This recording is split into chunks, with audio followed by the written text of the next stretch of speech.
Terpuji nama Tuhan, Shalom, damai di hati, Bapak Ibu, Saudara, Saudari. Salam jumpa kembali dalam program Nazaret Bersabda pada hari ini. Kita bersyukur kepada Tuhan atas kasih, kemurahan, penyertaan Roh Kudus untuk kita semua, sehingga kita boleh berjumpa kembali dalam program Nazaret Bersabda saat ini. Sebelum kita bersama-sama membaca, mendengarkan pesan-pesan firman, pada hari ini mari kita berdoa. Bapa Surgawi, kami bersyukur pada hari ini, kasih kemurahan Tuhan yang nyata dalam kehidupan kami sekalian, baik kami, Jemaat Kemim Nazaret Matani dalam program Nazaret Bersabda, pada hari ini kami akan belajar dari berita firman-Mu berkaitan dengan akhir zaman. Kami mohon tuntunan kuasa Roh Kudus atas kami semua, sehingga kami diberi kemampuan untuk melihat dan juga untuk senantiasa hidup dalam ketekunan pengharapan di dalam Kristus yang akan datang kembali. Terpuji nama Tuhan. Amin.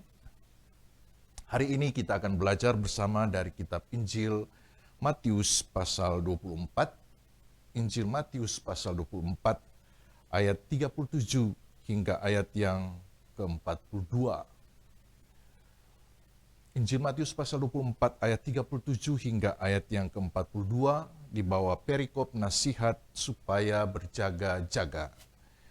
Sebab sebagaimana halnya pada zaman Nuh, demikian pula halnya kelak pada kedatangan Anak Manusia.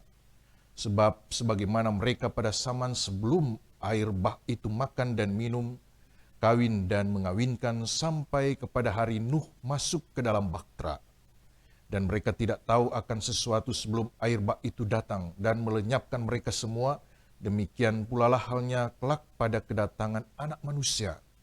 Pada waktu itu, kalau ada dua orang di ladang, yang seorang akan dibawa dan yang lain akan ditinggalkan. Kalau ada dua orang perempuan sedang memutar batu kilangan, yang seorang akan dibawa dan yang lain akan ditinggalkan. Karena itu berjaga-jagalah, sebab kamu tidak tahu pada hari mana Tuhanmu datang. Saudara sekalian, ada 3 kata dalam Alkitab yang senantiasa menjadi kesaksian tersendiri, pembahasan yang selalu didiskusikan pada saat-saat ini. Yaitu yang pertama adalah Yom Yahweh. Ini istilah teologi dalam perjanjian lama, dalam bahasa Ibrani berkaitan dengan hari Tuhan. Kemudian yang kedua adalah apa yang disebut dengan eskatologi, yang selalu berbicara tentang akhir zaman dan gejala-gejala, tanda-tanda, dan seterusnya. Kemudian yang ketiga adalah apa yang disebut dengan parousia, istilah Yunani yang selalu berkaitan dengan kedatangan Yesus Kristus. Jadi parousia selalu berkaitan dengan persiapan untuk menyambut kedatangan Tuhan Yesus yang kedua kali. Tentu kita bersyukur, kita percaya bahwa hari-hari ini dalam bimbingan kuasa Tuhan sendiri, kita melihat Bapak Ibu Saudara, bahwa ketika COVID-19 atau COVID-19 melanda dunia ini, baru terjadi dalam sepanjang sejarah kehidupan manusia dan dunia ini, bahwa terjadi lockdown hampir semua seluruh dunia, dan tidak ada satu negara pun yang dapat dikatakan tidak ada pasien yang positif COVID. Semua ada dan merasakan hal-hal dan dampak yang luar biasa, dan dampak ini terus terjadi sampai hari ini, yang berkaitan dengan perekonomian di mana-mana, negara-negara yang mencapai berbagai hal yang berkaitan dengan pendapat mereka, inflasi yang cukup tinggi baik di Amerika, di Inggris, di Eropa, belum lagi dengan perang Rusia-Ukraina yang tidak tahu kapan akan berakhir. Bahkan ada yang memprediksikan ini akan juga memicu perang dunia yang ketiga. Dan hari-hari ini kita tahu bersama bahwa gejala-gejala, tanda-tanda di mana-mana, bencana alam, apakah itu gempa bumi, apakah itu tanah longsor, banjir, badai, dan seterusnya, saudara. Bahkan juga akhir-akhir ini kalau kita memperhatikan dalam tayangan YouTube maupun di Facebook, banyak orang sedang membahas tentang tanda-tanda dan akhir zaman berkaitan dengan kedatangan Kristus kedua kali. Tentu kita percaya bahwa ketika kita memasuki minggu-minggu Advent di tengah-tengah persiapan kita untuk menyambut Natal Yesus Kristus, tetapi juga sekaligus kita sedang mempersiapkan diri untuk menyambut kedatangan Kristus kedua kali. Nah, saudara yang dikasihi Tuhan, bagi bangsa Israel, mereka ketika mendengar apa yang disebut dengan Yom Yahweh atau Hari Tuhan, selalu punya implikasi dua hal, yaitu bahwa Mesias akan datang dan dia akan memerintah sebagai raja. Dan yang kedua adalah tanda penghakiman atas dunia ini. Artinya hari Tuhan yang datang sungguh digambarkan sangat mengerikan. Dan tanda-tanda yang luar biasa, bencana alam, kejadian di mana-mana, bahkan kejahatan manusia seperti bertambah-tambah setiap waktu, selalu seperti itu. Nah, saudara yang dikasihi Tuhan Yesus, kita melihat bagaimana apa yang juga dinyatakan dalam kitab Injil Matius pasal 24 yang kita baca tadi. Sebab sebagaimana halnya pada zaman Nuh, demikian pula halnya kelak pada kedatangan Anak Manusia. Banyak orang sudah tahu penyampaian berita Injil. Ketika masa-masa COVID yang 2 tahun luar biasa kita lewati, pemberitaan Injil begitu gencar. Bukan hanya di tempat-tempat tertentu, karena apa? Banyak gedung-gedung gereja yang ditutup, dan akhirnya ibadah kita selalu ditampilkan, ditayangkan secara online, dan disaksikan hampir di seluruh dunia. Jadi pemberitaan Injil sangat gencar 2 tahun bahkan sampai sekarang ini, dan tidak melintasi mereka yang ada di gedung gereja, karena pada 2 tahun, paling tahun yang sangat sulit waktu itu ketika dan orang tidak bisa ke gedung gereja, semua bisa menyaksikan, baik mereka yang Kristen maupun juga tidak Kristen, mereka melihat tayangan, mereka juga turut menyaksikan, ada banyak orang yang percaya kepada Yesus yang juga mendengar kisah-kisah pertobatan dan seterusnya. Saudara yang dikasihi Tuhan, dengan demikian maka kita sendiri pun tahu bahwa tanda-tanda akhir zaman sekarang ini juga ingin menyadarkan kita untuk tetap berjaga-jaga dan berdoa senantiasa.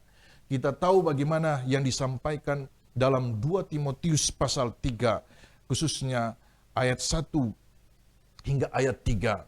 Keadaan manusia pada akhir zaman digambarkan seperti ini, saudara. Bahwa ketahui pada hari-hari terakhir akan datang masa yang sukar. Manusia akan mencintai dirinya sendiri, menjadi hamba uang, mereka akan membual, menyombongkan diri, mereka akan menjadi pemfitnah, mereka akan memberontak terhadap orang tua dan tidak tahu berterima kasih, tidak mempedulikan agama, tidak tahu mengasihi, tidak mau berdamai, suka menjelekkan orang, tidak dapat mengekang diri, garang, tidak suka yang baik, suka mengkhianat, tidak berpikir panjang, berlagak tahu, lebih menuruti hawa nafsu daripada menuruti Allah. Bukankah hal ini juga terjadi? Memang dulu pernah terjadi. Bukankah juga saat-saat ini tingkat baik secara kuantitas maupun juga kualitas perbuatan kejahatan semakin bertambah-tambah, apalagi dunia yang sangat modern dan postmodern masa-masa kini juga dipakai banyak hal yang terjadi, baik itu berkaitan dengan penipuan perbankan, baik itu berkaitan dengan kejahatan pembunuhan, mutilasi, dan juga saat-saat ini kita melihat beberapa negara secara terbuka mulai menyampaikan pernikahan sesama jenis, pengakuan secara legal ya, saudara.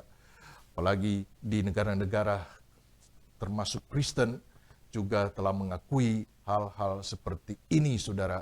Kita melihat ada bendera seperti pelangi-pelangi warna-warni yang melambangkan pengakuan sebuah negara ataupun juga hak dari apa yang disebut dengan LGBT, lesbian, gay, biseksual, transgender, dan yang terakhir ada yang disebut dengan queer, yaitu jenis kelamin. Di Thailand ada beberapa jenis kelamin, laki-laki, perempuan, dan seterusnya, saudara. Jadi kita seringkali sulit membedakan dia laki-laki atau perempuan. Maka ada laki-laki menjadi perempuan yang mungkin bagi perempuan dia lebih cantik daripada wanita seutuhnya, saudara. Dari hal ini ingin melihat bahwa gambar Allah yang luar biasa mulai dirusak oleh kejahatan dan dosa sebagaimana digambarkan pada saat Nuh, dan kita juga melihat bagaimana Sodom dan Gomora juga Allah sendiri sangat murka marah dengan kejahatan manusia. Saudara yang dikasihi Tuhan, apa yang dikatakan ayat 38, sebab sebagaimana mereka pada zaman sebelum air bah itu makan minum kawin mengawinkan sampai kepada hari Nuh masuk ke dalam bahtera, dan mereka tidak tahu akan sesuatu sebelum air bah itu datang dan melenyapkan mereka semua. Demikian pula lah hal kelak pada kedatangan anak manusia. Pada waktu itu kalau ada 2 orang di ladang dan seorang akan dibawa dan yang lain akan ditinggalkan, dan seterusnya. Itu berkaitan juga yang selalu disebut-sebut dengan rapture. Rapture, pengangkatan. Nah, saudara yang dikasihi Tuhan, kita tentu tahu bahwa Tuhan selalu mengingatkan kita lewat kuasa Roh Kudus. Bukankah tahun 2023 yang akan datang, hampir semua pemimpin dunia, termasuk WHO, PBB, Bank Dunia, telah memprediksikan tahun 2023, tahun yang gelap. Ada begitu banyak hal yang akan terjadi. Hari-hari ini juga sudah terjadi. Ada ribuan orang yang di PHK, perusahaan-perusahaan besar yang kemudian bangkrut. Ada begitu banyak usaha-usaha secara online yang dulunya sukses dan kemudian berangsur-angsur mereka harus melihat dampak yang luar biasa terjadi saat-saat ini. Nah, saudara yang dikasihi Tuhan, kita harus siap sedia. Sadar saudara, berkaitan dengan eskatologi, tanda-tanda akhir zaman sudah disampaikan Yesus. Bahwa ketika kita boleh melihat hari-hari ini, maka kita tahu bahwa harinya sudah tidak lama lagi. Karena itu persiapkan diri kita menghadapi hari-hari terakhir. Selalu para teolog membedakan antara eskatologi dan parusia.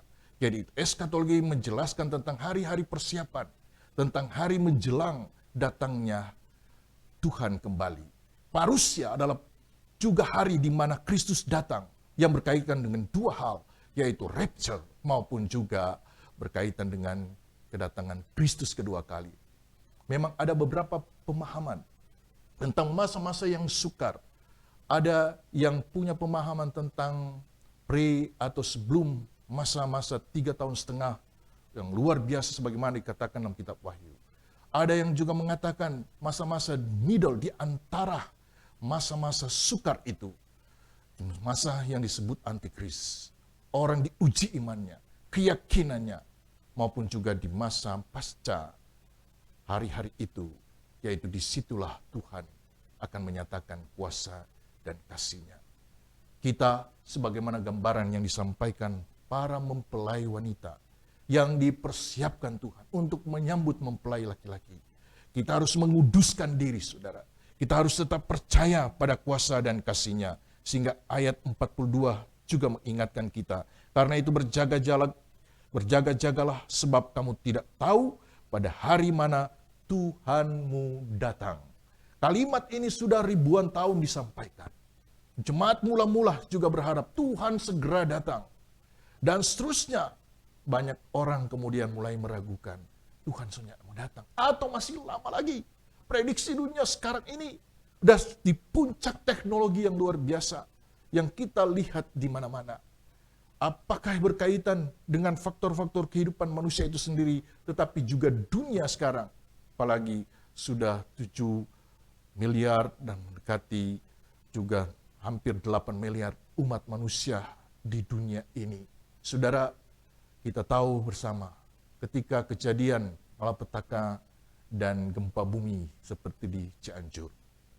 Tanah longsor di mana-mana. Gempa bumi yang walaupun tidak sampai 6 magnitudo, tetapi menyebabkan ratusan orang meninggal, hampir 400 yang meninggal.